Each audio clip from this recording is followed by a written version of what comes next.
Bienvenidos a este relato donde exploraremos uno de los giros más sorprendentes que ha sacudido recientemente a la música popular colombiana. La historia que parecía cerrada con la trágica muerte de Jason Jiménez acaba de abrir una puerta inesperada que está dejando al país entero sin aliento. Hoy conoceremos los primeros detalles de un allanamiento que ha cambiado por completo la percepción sobre lo ocurrido y que podría reescribir la versión que todos creíamos verdadera.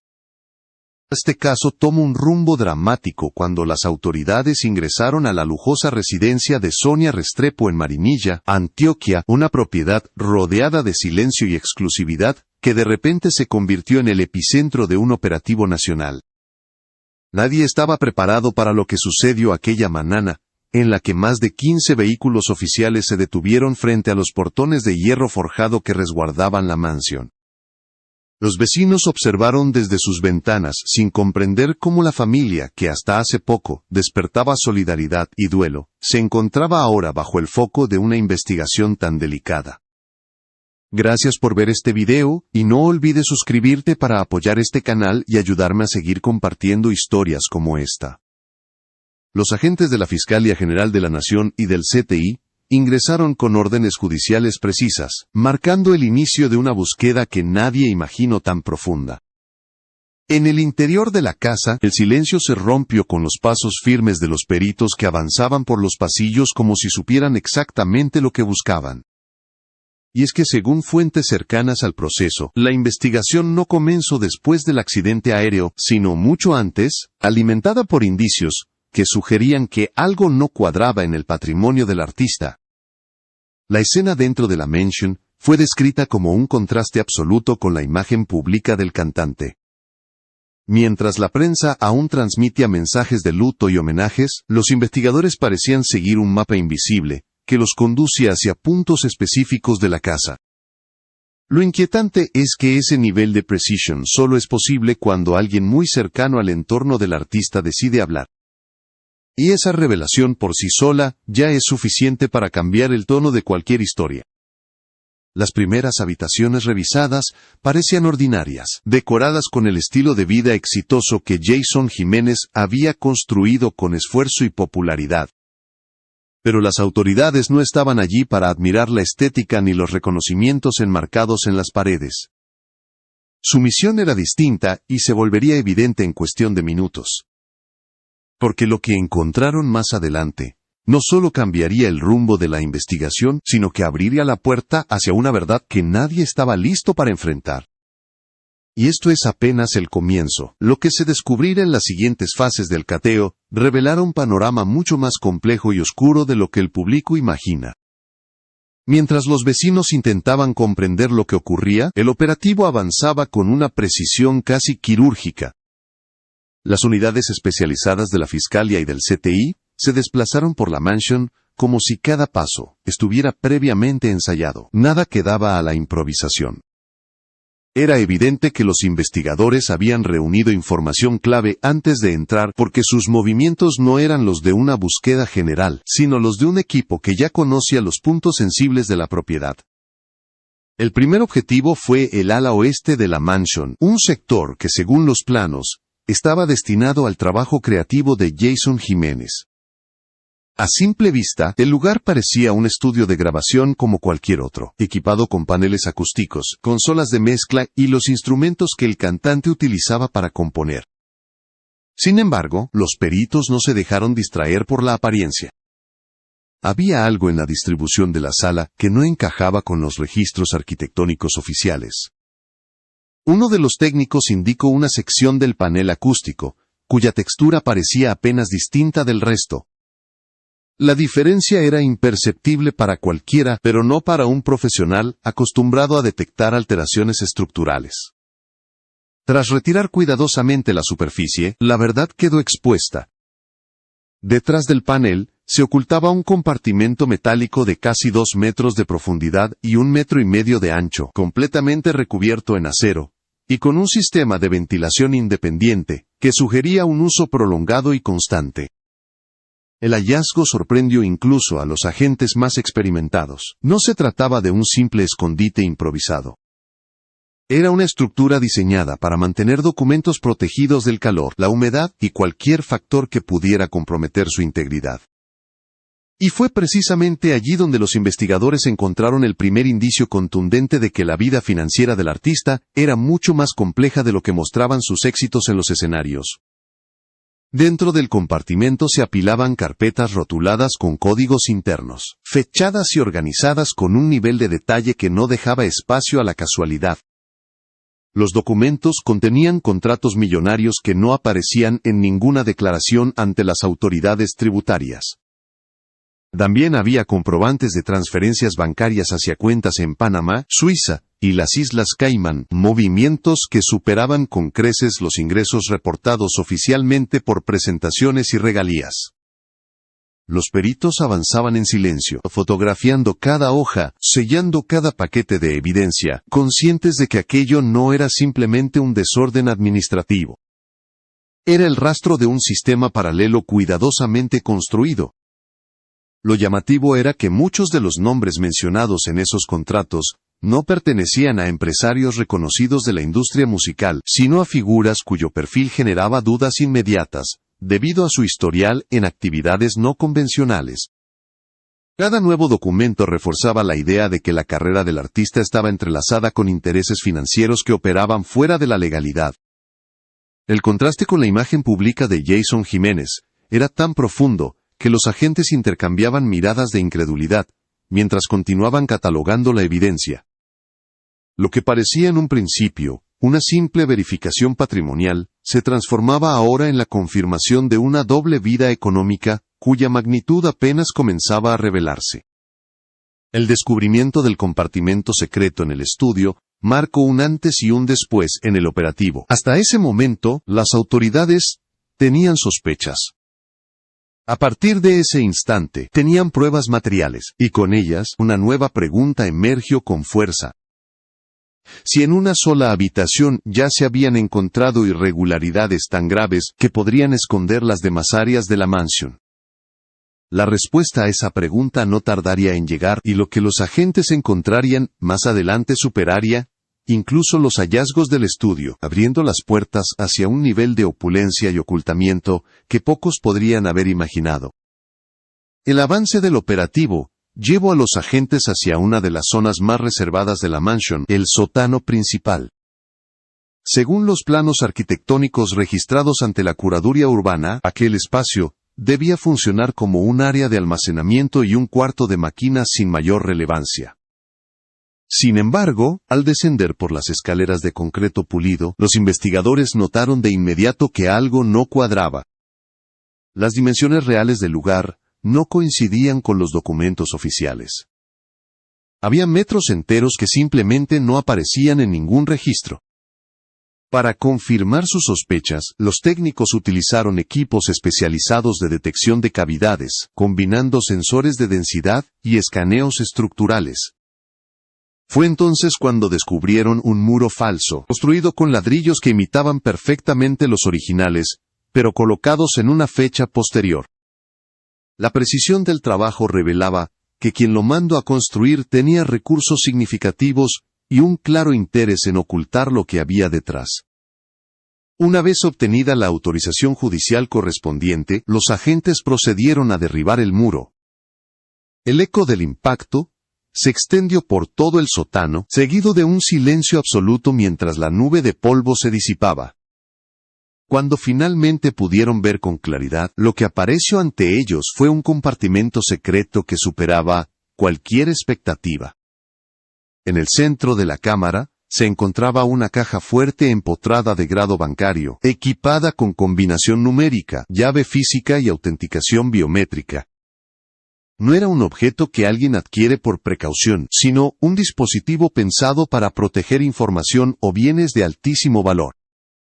Pero la caja fuerte no era lo único que llamaba la atención. Apilados cuidadosamente a los lados, había fajos de billetes en efectivo, que según el conteo preliminar, superaban los $500,000 estadounidenses. Junto a ellos, paquetes de euros y pesos colombianos, completaban una escena que parecía sacada de un caso de crimen organizado más que de la vida de un artista popular. Los agentes, aún acostumbrados a operativos de alto impacto, intercambiaron miradas de desconcierto ante la magnitud de lo encontrado.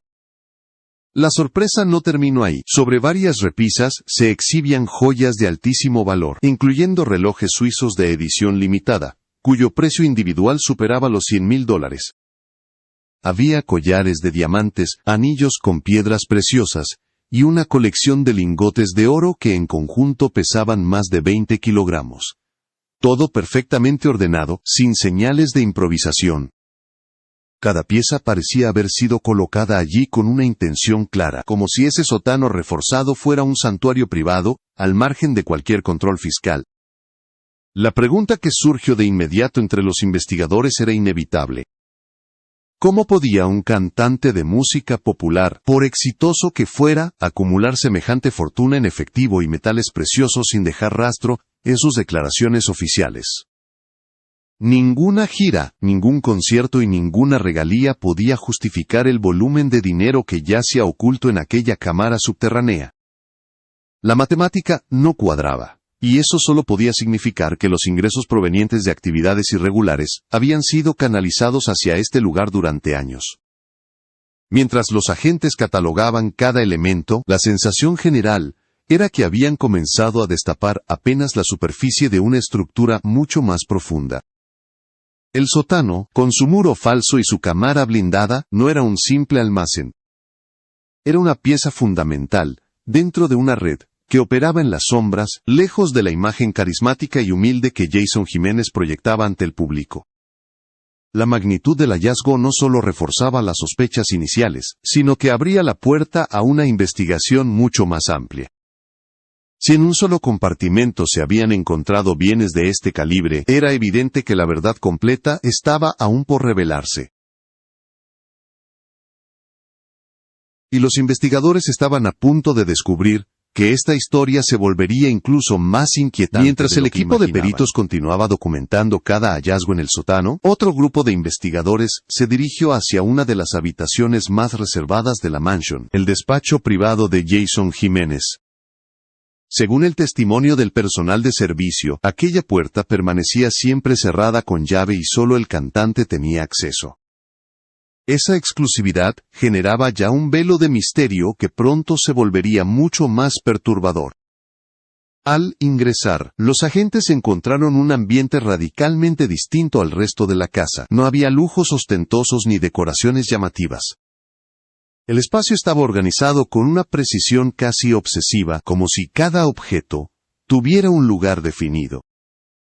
Sobre un mueble de madera noble, que a simple vista parecía un adorno más, los peritos hallaron un archivero oculto que contenía documentos capaces de cambiar por completo la narrativa oficial del caso. Entre los papeles aparecieron cartas amenazantes dirigidas directamente al cantante. Los mensajes exigían pagos de sumas millonarias y advertían sobre consecuencias graves en caso de incumplimiento. La redacción era fría, calculada, y dejaba en claro que quienes enviaban esas comunicaciones conocían a detalle la vida del artista. No se trataba de simples extorsiones al azar, sino de advertencias elaboradas por actores que operaban desde las sombras. Junto a estas cartas, los investigadores encontraron cronogramas que coincidían sorprendentemente con fechas de presentaciones y viajes del cantante. Había anotaciones que sugerían entregas, reuniones discretas y movimientos financieros que no aparecían en ningún registro oficial. Lo más inquietante fue el hallazgo de fotografías de vigilancia en las que aparecían miembros de la familia Jiménez realizando actividades cotidianas claramente captadas sin su conocimiento. Este descubrimiento reforzaba la idea de que Jason no solo estaba atrapado en asuntos económicos irregulares, sino que su entorno más cercano estaba siendo monitoreado. Mientras el equipo analizaba estos documentos, otros peritos revisaban los dispositivos electrónicos decomisados durante el operativo. Se trataba de 5 computadores portátiles, 8 teléfonos celulares de distintas generaciones, más de 20 discos duros externos y numerosas memorias USB. Los primeros informes revelaron una contabilidad paralela que operaba fuera del sistema tributario. Los registros mostraban ingresos elevados provenientes de fuentes no identificadas, así como egresos que se dividían en múltiples cuentas, dificultando el rastreo del dinero. También surgieron contratos digitales que nunca fueron reportados a las autoridades, así como intercambios de mensajes con individuos vinculados a actividades financieras de dudosa legalidad. Algunos de estos interlocutores utilizaban códigos, abreviaciones y terminología propia del manejo encubierto de capitales. Esta estructura paralela sugería que el cantante formaba parte de una red que operaba silenciosamente, y que utilizaba su imagen pública como fachada para movimientos financieros más complejos.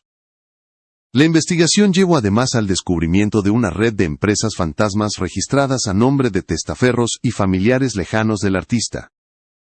En los últimos 5 años, se habían constituido más de 15 sociedades anónimas, con supuestos giros en la producción de eventos, la inversión inmobiliaria y la comercialización de productos agrícolas. Sin embargo, ninguna de estas actividades parecía ocurrir realmente. En la práctica, estas empresas funcionaban como vehículos para fragmentar ingresos, mover capitales y desviar fondos hacia destinos difíciles de rastrear. Este entramado empresarial, combinado con la contabilidad paralela y las amenazas recibidas, comenzaba a construir un panorama mucho más complejo. Lo que en un principio se interpretó como una tragedia aislada, podría estar relacionado con una presión constante y creciente que Jason enfrentaba tras bastidores. Los indicios revelaban que el artista no solo manejaba una vida doble en lo financiero, sino que también estaba rodeado por actores que controlaban, condicionaban y posiblemente amenazaban su estabilidad. Las piezas del rompecabezas comenzaban a encajar, y la historia que emergía era muy distinta a la que el público conocía. La verdad parecía más oscura y peligrosa de lo imaginado, y lo que sucedería a continuación revelaría aún más secretos sobre la noche que lo cambió todo. A medida que los investigadores avanzaban en la revisión de los dispositivos electrónicos y la documentación encontrada, una nueva línea de investigación comenzó a tomar forma. Ya no se trataba solo de dinero oculto o empresas ficticias. Ahora, el foco se dirigía hacia los últimos momentos de Jason Jiménez, con vida, y hacia la posibilidad de que su decisión de volar aquella noche no hubiera sido un acto voluntario, sino una consecuencia directa de las presiones que enfrentaba. Los registros recuperados parcialmente del teléfono celular del cantante mostraban una actividad inusual en las horas previas al despegue. Había un volumen elevado de llamadas a números no identificados y mensajes que utilizaban un lenguaje cifrado, difícil de interpretar incluso para los analistas especializados. La insistencia, la frecuencia y el momento exacto de esas comunicaciones despertaron de inmediato las alarmas de la fiscalía. Nada indicaba que se tratara de una conversación casual. Por el contrario, parecía una negociación urgente, una carrera contra el tiempo, para resolver un conflicto que no daba margen de espera. Lo que más impactó a los investigadores fue descubrir que desde el mismo dispositivo móvil se habían realizado transferencias bancarias apenas minutos antes de que Jason abordara la aeronave. Los montos sumaban cientos de miles de dólares enviados a cuentas actualmente bajo rastreo. Esta coincidencia temporal planteaba una hipótesis inquietante. El vuelo no había sido simplemente un retorno a casa después de un concierto, sino un intento desesperado por cumplir una exigencia inminente. Este escenario cambiaba por completo la interpretación del accidente. Oficialmente, el siniestro había sido atribuido a condiciones climáticas adversas y posibles fallas mecánicas. Sin embargo, la información obtenida sugería que el cantante tomó la decisión de despegar pese a los riesgos porque estaba sometido a una presión extrema. Las amenazas encontradas en su despacho cobraban ahora un significado decisivo. Si Jason había recibido un ultimátum, era posible que cada minuto contara y que cualquier retraso desencadenara consecuencias irreparables para él o para su familia. Mientras esta teoría tomaba fuerza entre los investigadores, la reacción del público en redes sociales se volvió una tormenta emocional. Muchos seguidores se negaban a aceptar que su ídolo hubiera estado involucrado en actividades financieras irregulares. Insistían en que todo podía ser parte de una conspiración creada por enemigos profesionales o por intereses ocultos que buscaban destruir su legado, ahora que ya no podía defenderse. Otros, en cambio, comenzaron a conectar piezas que antes habían pasado desapercibidas, recordando su estilo de vida ostentoso y los viajes frecuentes a destinos exclusivos. El país se dividió entre la negación y el desconcierto. La figura de Jason Jiménez, antes vista como un símbolo de superación, empezaba a rodearse de sombras que cuestionaban la versión romántica de su trayectoria. Pero lo más impactante para la opinión pública fue la posibilidad de que su muerte no hubiera sido el resultado de un infortunio, sino la culminación trágica de una serie de decisiones tomadas bajo coerción. Las autoridades, por su parte, se mostraron cautelosas en sus declaraciones. Aunque los indicios apuntaban a la existencia de una presión directa, no se emitieron conclusiones definitivas. Lo que sí quedó claro fue que la investigación había superado la etapa inicial, y que el caso estaba evolucionando hacia un panorama mucho más amplio, que podría involucrar a otras personas del círculo cercano del artista. La hipótesis del vuelo como una carrera desesperada por evitar un desenlace, aún peor, no solo redefinía la interpretación del accidente, sino que abría un interrogante angustiante. Si Jason estaba siendo amenazado, ¿quién lo estaba extorsionando y por qué? Las respuestas comenzarían a aparecer a medida que la fiscalía profundizara en las conexiones financieras y personales del cantante. Y lo que vendría en la fase final de la investigación revelaría un impacto aún mayor sobre la familia, la industria musical y la percepción pública del caso. Mientras la mansión de Marinilla permanecía acordonada y bajo vigilancia permanente, la fiscalía avanzaba en el análisis de cada elemento incautado. La casa que antes brillaba con fiestas y reuniones familiares ahora lucía apagada, silenciosa, convertida en un escenario vacío donde los secretos empezaban a salir a la luz uno por uno. Las ventanas oscuras y los pasillos vacíos simbolizaban el derrumbe de una imagen que durante años había sido asociada a la admiración y al éxito. Sonia Restrepo fue trasladada a una residencia alternativa, mientras se evaluaba su grado de conocimiento sobre las actividades financieras de su esposo. Sus abogados emitieron un comunicado, asegurando que ella desconocía completamente la existencia de los compartimentos ocultos y de la evidencia encontrada en el domicilio. Sin embargo, entre los investigadores surgía una duda inevitable. ¿Cómo era posible que alguien que compartía techo, vida y rutina con el artista no advirtiera señales de un sistema tan complejo y extendido? La posibilidad de que no supiera nada generaba tanto escepticismo como compasión. El caso comenzó a expandirse más allá del ámbito familiar. Las autoridades preparaban citaciones para músicos, productores, contadores, promotores y otros miembros del círculo cercano del cantante. La red de relaciones se volvía cada vez más amplia, y las piezas del rompecabezas empezaban a conectarse con nombres que hasta ahora no figuraban en la escena pública. La fiscalía preveía meses de investigación, especialmente al tratarse de fondos movidos en el extranjero que requerían cooperación internacional. Las implicaciones de este caso no tardaron en sentirse en toda la industria musical colombiana. Por primera vez en muchos años, se cuestionaba la transparencia financiera de figuras de alto perfil, y se anticipaban controles más rigurosos sobre su patrimonio. La idea de que otros artistas pudieran estar vinculados a estructuras similares provocaba incertidumbre y desconfianza tanto entre los seguidores como entre los propios profesionales del medio. La caída de Jason Jiménez abría la puerta a un escrutinio sin precedentes. Pero más allá de las cifras, los documentos y los hallazgos materiales, había una dimensión humana profundamente dolorosa. Jason Jiménez había sido para muchos un símbolo de superación, un hombre que pasó de la pobreza a la fama gracias a su talento y perseverancia. Sus canciones, impregnadas de historias del campo, del amor y del desamor, habían acompañado a millones de personas en momentos significativos de sus vidas. Descubrir que detrás de esa imagen existía una realidad tan turbia, generaba una mezcla de decepción, rabia y tristeza difícil de procesar. La idea de que el artista hubiera estado atrapado en un entramado de presiones, amenazas y decisiones arriesgadas, colocaba su muerte en una luz completamente distinta.